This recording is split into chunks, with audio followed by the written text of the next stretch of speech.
السلام علیکم ورحمۃ اللہ تعالیٰ وبرکاتہ۔ نحمدہ ونصلی علی رسولہ الکریم، اما بعد، فاعوذ باللہ من الشیطان الرجیم، بسم اللہ الرحمن الرحیم۔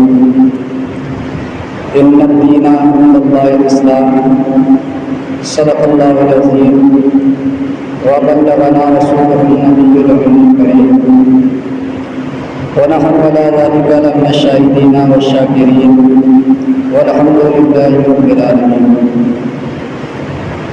محترم سامعین کرام، آئیے سب سے پہلے حضور نبی کریم علیہ الصلوۃ والتسلیم کی بارگاہ میں درود پاک کا نذرانہ پیش کریں بڑے بابا سے بلند۔ اللہ محمد صلی اللہ علیہ وسلم، نحن عباد محمد صلی اللہ علیہ وسلم، صلی اللہ تعالیٰ علیہ وسلم۔ ایک بار اور ان کے بات پڑھ لیجیے، اللہ محمد صلی اللہ علیہ وسلم، نحن عباد محمد صلی اللہ علیہ وسلم، صلی اللہ تعالیٰ علیہ وسلم۔ اللہ رب العزت کا لاکھ لاکھ شکر اور احسان ہے کہ اس نے ہمیں انسان بنایا اور انسان بنا کر کے اشرف المخلوقات بنایا، اور حضور نبی کریم علیہ الصلوۃ والتسلیم کی امت میں پیدا فرمایا۔ بندے پر بے شمار احسانات ہیں اللہ رب العزت کے۔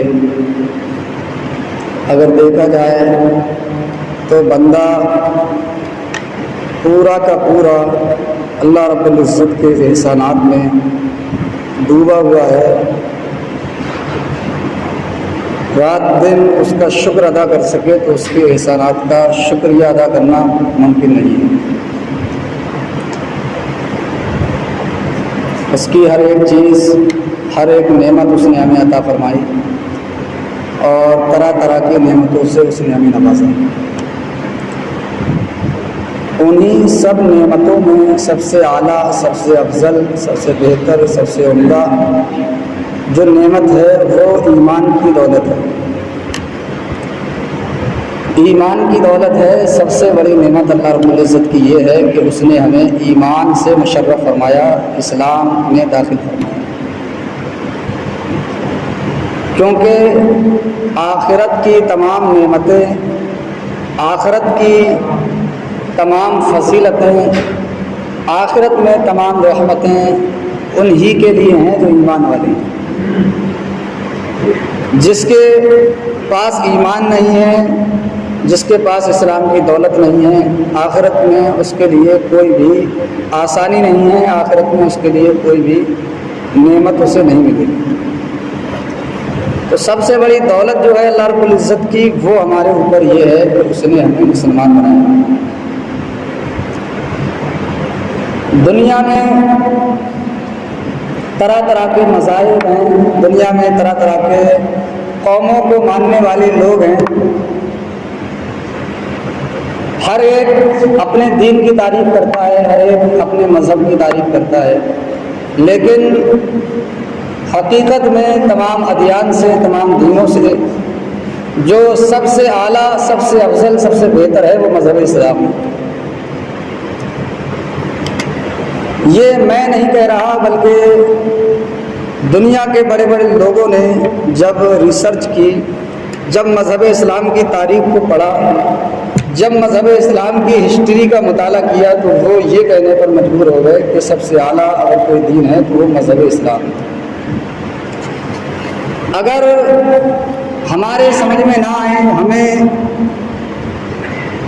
اس دین سے بڑھ کر کے اگر کسی اور دین میں اچھائیاں لگنے لگیں، اس دین سے بڑھ کر کے اور کسی دین کی طرف ہمارا رجحان ہونے لگے، ہمیں ایسا لگے کہ یہ دین سے کوئی بہتر ہو سکتا ہے، تو یہ ہماری غلط فہمی ہے، یہ ہماری غلط تربیت کا نتیجہ ہو سکتا ہے۔ لیکن مذہب اسلام کسی دین سے نیچے نہیں، بلکہ تمام ادیان سے اوپر مذہب اسلام ہے۔ آج قوم مسلم جو پیچھے ہے، آج قوم مسلم کا جو برا حال ہے، اس کی وجہ کہیں نہ کہیں تک یہی ہے کہ وہ مذہب اسلام کو اس نے سمجھا نہیں، مذہب اسلام کو اس نے جانا نہیں، مذہب اسلام کے قوانین کو اس نے پڑھا نہیں۔ ہم آج جو مسلمان، ہماری جو پہچان ہے، وہ مسلمان کی پہچان صرف یہیں تک محدود رکھتی کہ انسان گوشت کھائے تو مسلمان ہے، ٹوپی لگائے تو مسلمان ہے، داڑھی رکھ لیا تو مسلمان ہے۔ یہ مسلمان کی پہچان نہیں، یہ تو کوئی ایک عام آدمی بھی کر سکتا ہے۔ کوئی پنڈت داڑھی رکھانے لگے یا کوئی پنڈت جو ہے وہ ٹوپی لگانے لگے تو وہ کوئی بھی غیر مسلم ایسا کرنے لگے تو وہ مسلمان نہیں ہو سکتا۔ کوئی دوسرے مذہب والا گوشت کھانے لگے تو وہ صرف گوشت کھانے سے مسلمان نہیں ہو سکتا۔ بلکہ ایمان کیا ہے؟ ایمان حضور نبی کریم علیہ الصلوۃ والتسلیم کو اپنا سچا نبی ماننا اور اللہ رب العزت کو ایک تسلیم کرنا، یہ ایمان ہے۔ سب سے بڑا گناہ شرک ہے کہ اللہ رب العزت کے عبادت میں کسی کو شریک جانا جائے۔ ایک حدیث پاک ہے، صحابہ کرام جو ہے حضور نبی کریم علیہ الصلوۃ والتسلیم کی بارگاہ میں بیٹھے ہوئے تھے، حضور نبی کریم علیہ الصلوۃ والتسلیم سے استفادہ کر رہے تھے۔ آج ہم لوگ جو محافل سجاتے ہیں، علماء کرام سے جو دینی مسائل سیکھتے ہیں، یہ خود حضور نبی کریم علیہ الصلوۃ والتسلیم کی سنت ہے۔ پہلے صحابہ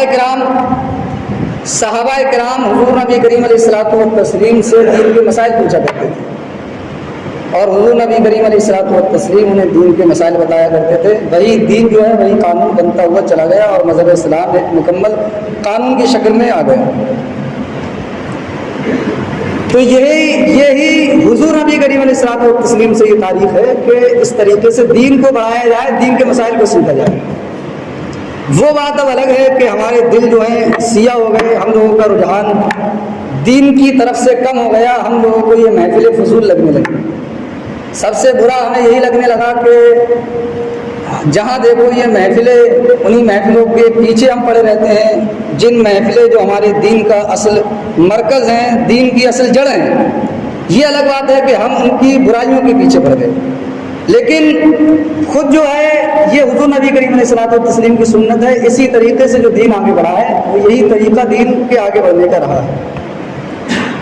تو صحابہ کرام حضور نبی کریم علیہ الصلوۃ والتسلیم کی محفل میں، صحابہ کرام حضور نبی کریم علیہ الصلوۃ والتسلیم کی مجلس میں بیٹھے ہوئے تھے۔ حضرت عمر فاروق اعظم رضی اللہ تعالیٰ عنہ سے یہ حدیث مروی ہے، ایک ایسے شخص آئے جو سفید لباس جن کا تھا، نورانی چہرہ تھا اور بال جو ہے بالکل کالے تھے، اور حضور نبی کریم علیہ الصلوۃ والتسلیم کے پاس میں آ کر کے، بالکل قریب میں آ کر کے بیٹھ گئے۔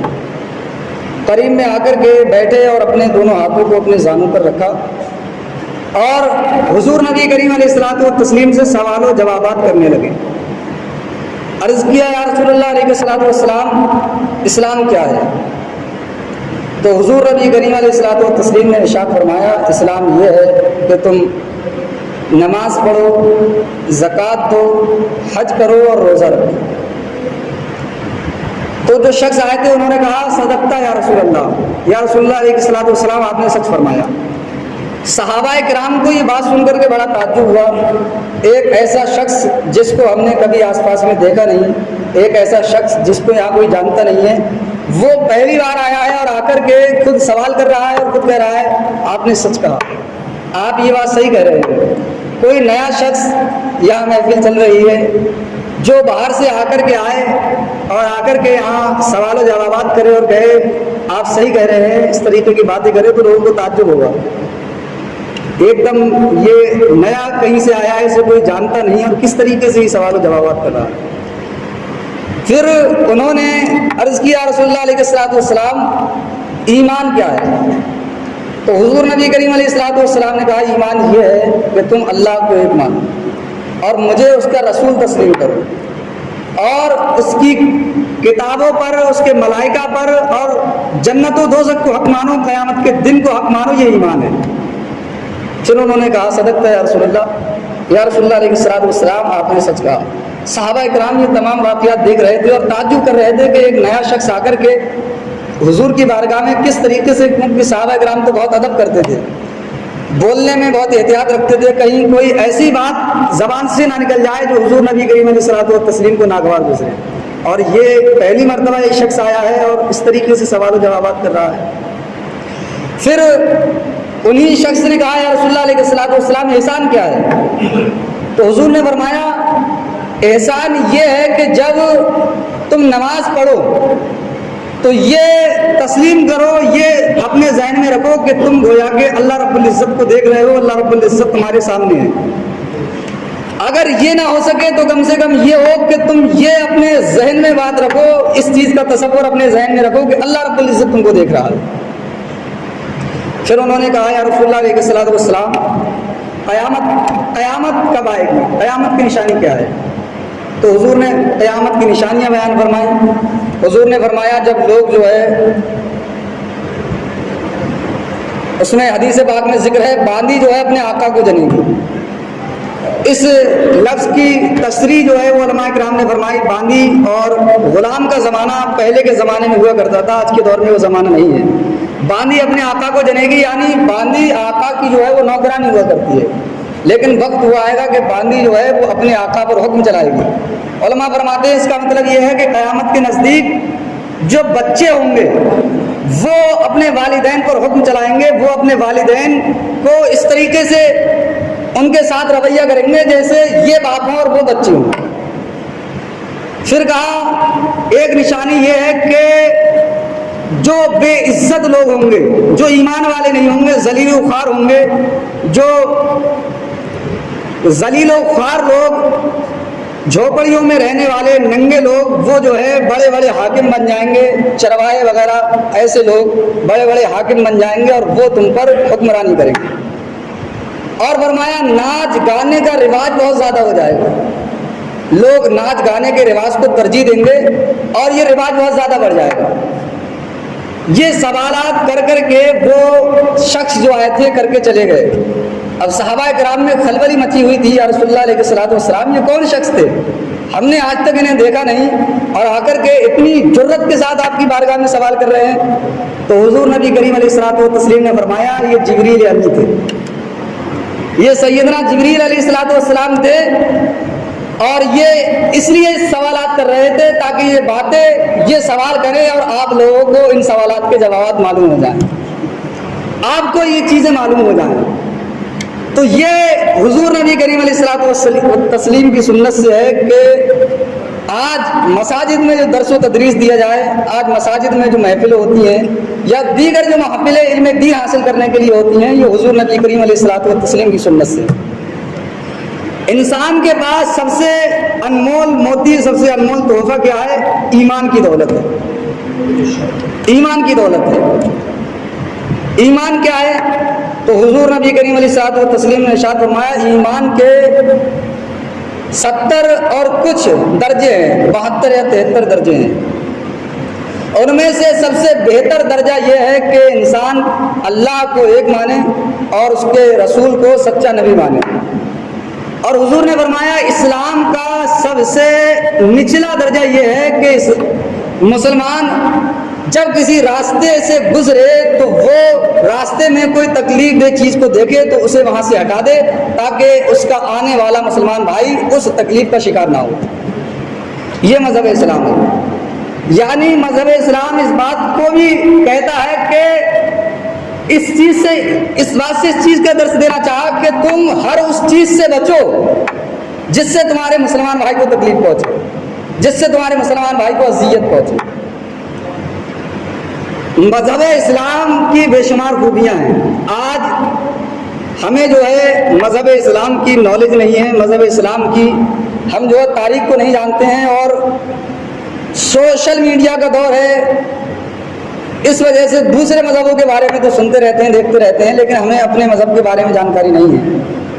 مذہب اسلام کے ہر ایک کام میں، مذہب اسلام کے ہر ایک حکم میں اللہ رب العزت نے بندے کے لیے کچھ نہ کچھ حکمت رکھی ہے۔ دیگر مذاہب ہیں وہ اپنے قوانین جانیں، لیکن ہمارے جو قوانین ہیں ان میں ہر حکم میں اللہ رب العزت نے کچھ نہ کچھ حکمت رکھی ہے، اور اس اعتبار سے حکمت رکھی ہے کہ دنیا میں بھی اس سے فائدہ ہے اور آخرت میں تو اس سے فائدہ ہی فائدہ ہے۔ اللہ رب العزت اس کے سبب جنت عطا فرمائے۔ فرض کیا جائے کہ سب سے پہلے اسلام کا رکن جو ہے وہ کلمہ پڑھنا ہے، تو سب سے پہلا درجہ اسلام کا یہ ہے کہ بندہ کلمہ پڑھے، اللہ رب العزت کو ایک جانے، اللہ رب العزت کو ایک جانے، اور حضور نبی کریم علیہ الصلوۃ والتسلیم کو اس کا سچا نبی تسلیم کرے۔ پھر نماز پڑھنا بندے کے اوپر لازم اور ضروری کیا گیا، نماز پڑھنا لازم اور ضروری کیا گیا۔ حدیث پاک میں ہے طہارت نصف الایمان، پاکیزگی جو ہے وہ ایمان کا آدھا درجہ ہے، آدھا ایمان جو ہے وہ پاکیزگی ہے۔ تو قوم مسلم کو یہ درس دیا گیا کہ تم پاک رہو، یہ تمہارے اس میں تمہارے لیے بہتری ہے، انسان پاک و صاف رہے، یہ مذہب اسلام اسے درس دیتا ہے۔ نماز پڑھنے کا حکم دیا، نماز پڑھنے سے پہلے وضو کیا جائے، غسل کیا جائے، وضو و غسل کے لیے پانی کی ضرورت ہوتی ہے۔ فرمایا اگر کہیں پانی میسر نہیں ہوتا ہے، اگر کہیں پانی نہیں ہے تو بندہ تیمم کرے، تیمم کر کے نماز پڑھے، یہ اس کے لیے اس میں گنجائش رکھی گئی۔ نماز کھڑے ہو کر کے پڑھنا ضروری ہے، کھڑا ہو کر کے نماز پڑھے، لیکن اگر وہیں کوئی شخص کھڑے ہونے پر قادر نہیں ہے تو اس کے لیے حکم دیا گیا کہ وہ بیٹھ کر کے بھی نماز پڑھ سکتا ہے۔ بیٹھنے پر بھی قادر نہیں ہے، بیٹھنے پر بھی قادر نہیں ہے تو اس کے لیے حکم دے دیا کہ وہ لیٹ کر کے اشاروں سے بھی نماز پڑھ سکتا ہے۔ اب بندہ ایسی کنڈیشن میں چلا گیا کہ اشاروں سے بھی نماز نہیں پڑھ سکتا، اور 5 وقت مسلسل اس کے ایسے گزر گئے نماز کے جس میں وہ بے ہوش رہا کہ اشارے سے بھی نماز نہیں پڑھ سکتا، تو اس کے اوپر نماز ساقط ہو گئی، اس کے اوپر نماز ساقط ہو گئی۔ اب اس سے نماز کا حساب و کتاب نہیں ہوگا۔ اسی طریقے سے بندہ جو ہے وہ دنیا میں آیا ہے، طرح طرح کی فطری چیزیں دیکھتا ہے، اس کا دل جو ہے طرح طرح کی چیزوں کی طرف مائل ہوتا ہے، وہ چاہتا ہے کہ دنیا میں جائے اور طرح طرح کی نعمتیں جو ہیں طرح طرح کے سفر کرے، اللہ رب العزت کی نعمتوں کا مظاہرہ کرے۔ تو مذہب اسلام نے بندے کی ایک مقدار فرمائی، اگر وہ اس مقدار کو پہنچ جائے تو اس کے اوپر حج کرنا فرض ہے، حج کرنا فرض ہے۔ اس کے ذریعے سے جو اس کے دل میں خواہشات ہیں کہ وہ دور کے سفر کرے، جو وہ چاہتا ہے طرح طرح کی نعمت و عجائب کو دیکھے، تو وہ سفر کرے گا، دنیا کو دیکھے گا، اور اس کے ذریعے سے اللہ رب العزت اسے حج مقبول کا ثواب بھی عطا فرمائے گا، اور اس کی جو سفر کرنے کی خواہش ہے، سفر کرنے کی جو تمنا ہے وہ بھی پوری ہو جائے گی۔ اب زکوٰۃ کو نافذ کیا گیا، زکوٰۃ کو نافذ کیا گیا اس لیے کہ تمام لوگ جو ہیں، تمام لوگ اپنی کنڈیشن میں برابر نہیں ہیں، کوئی امیر ہے کوئی غریب ہے، تو مذہب اسلام نے کہا کہ زکوٰۃ تمہارے اوپر نافذ کی گئی۔ اس کے ذریعے سے جو تمہارے مسلمان بھائی غریب ہیں وہ بھی اچھی حالت میں رہ سکیں گے، وہ بھی اچھا کھانا اچھا پہن سکیں گے۔ اور اس میں تمہارے لیے کیا حکمت رکھی؟ اس میں تمہارے لیے حکمت رکھی ہے زکوٰۃ جو ہے یہ تمہارے مال کی پاکیزگی کا سبب ہے، یہ تمہارے مال کو پاک و صاف کر دیتی ہے، یہ دینا فرض ہے، یہ دو گے تو اس سے غریب کا بھلا ہوگا، اور اسی زکوٰۃ کے سبب اللہ رب العزت تمہیں قیامت کے دن جنت عطا فرمائے گا۔ اسی طریقے سے صدقہ فطر رکھا کہ وہ روزہ بندہ رکھتا ہے تو روزے کی حالت میں کبھی ایسی باتیں کر لیتا ہے جو روزے میں آڑ بن جاتی ہیں، روزے میں رکاوٹ کا سبب بن جاتی ہیں، تو حضور نے فرمایا تم صدقہ فطر ادا کرو، اس کے ذریعے سے جو روزے میں تمہاری خرابیاں ہوئی ہیں، تم نے گناہ کیے ہیں، اس گناہوں سے پاک و صاف ہو جائے گے اور روزے تمہارے اللہ رب العزت کی بارگاہ میں قبول ہو جائے گے۔ اسی طریقے سے روزے فرض کیے گئے، روزے فرض کیے گئے تو بندہ جو ہے وہ جب روزہ رکھتا ہے تو اپنے نفس، بندہ سب سے زیادہ گناہوں میں جو ملوث ہوتا ہے وہ نفس کے ذریعے سے ملوث ہوتا ہے، تو حضور نبی کریم علیہ الصلوۃ والتسلیم نے اللہ رب العزت نے امت محمدیہ پر روزے فرض کیے تاکہ بندہ بھوکا رہے اور اپنے نفس کو کنٹرول کرنا سیکھے، اپنے نفس کو کنٹرول کرنا سیکھے۔ اس کے سبب سے اللہ رب العزت کا قرب حاصل ہوگا، کیونکہ اسے کھانے پر قدرت ہے، کھانا موجود ہے، لیکن وہ صرف اس وجہ سے نہیں کھاتا ہے کہ اللہ رب العزت کا ڈر اس کے سینے میں ہے، وہ اس سے بچا رہے گا، اس کے ذریعے سے اللہ رب العزت کی قربت اسے حاصل ہوگی، اس لیے مذہب اسلام میں روزے رکھے گئے۔ اسی طریقے سے والدین کے مراتب کو مذہب اسلام نے بیان کیا، تم والدین کی خدمت کرو، ماں کے قدموں کے نیچے جنت ہے، والدین جو ہیں ان کی سچے دل سے ان کی زیارت کرو تو اللہ رب العزت تمہیں حج مقبول کا ثواب عطا فرمائے گا۔ ہر چیز میں مذہب اسلام کے ہر حکم میں اللہ رب العزت نے کوئی نہ کوئی حکمت رکھی ہے، اور ہر فعل میں مذہب اسلام کے کوئی نہ کوئی حکمت ہے۔ میں نے بتایا سب سے بڑی نعمت، سب سے بڑی دولت انسان کے لیے ایمان ہے۔ قیامت کے دن انہی کا حساب و کتاب ہوگا، انہی کے لیے جنت کی خوشیاں ہوں گی جن کے سینے میں ایمان ہوگا۔ قرآن مقدس میں ارشاد فرمایا گیا وجوہ یومئذ ناظرہ الی ربہا ناظرہ۔ قیامت کے دن کچھ لوگ ایسے ہوں گے جن کے چہرے جو ہیں وہ چمکتے ہوں گے، اور وہ اپنے رب کا دیدار کریں گے اور انہیں جنت کی خوشخبری سنائی جائے گی۔ وہیں کچھ لوگ ایسے ہوں گے جن کے سینے ایمان سے خالی ہوں گے، جنہوں نے ایمان کو اپنے دل میں نہیں بسایا ہوگا، تو ان کے چہرے جو ہے قیامت کے دن سیاہ ہوں گے اور انہیں جہنم کی خوشخبری انہیں سنائی جائے گی۔ تو سب سے مین دولت مذہب اسلام میں ایمان ہے۔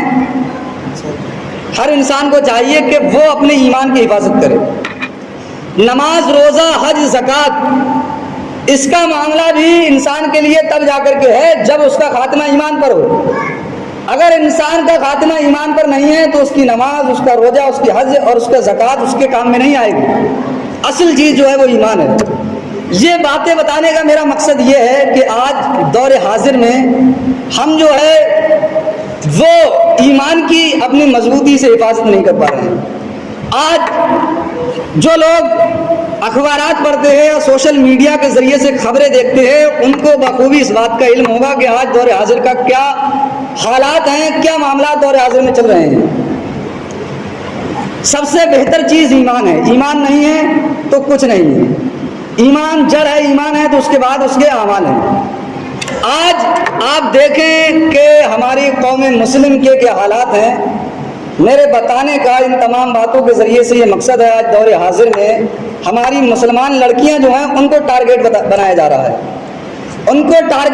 رہا ہے، اور انہیں غیر مسلم جو ہیں پوری تنظیمیں اس بات پر لگی ہوئی ہیں کہ انہیں مسلمان لڑکیوں کو ہندو لڑکوں کے ساتھ جو ہے محبت کے جال میں پھنسایا جائے اور ان سے شادی کی جائے۔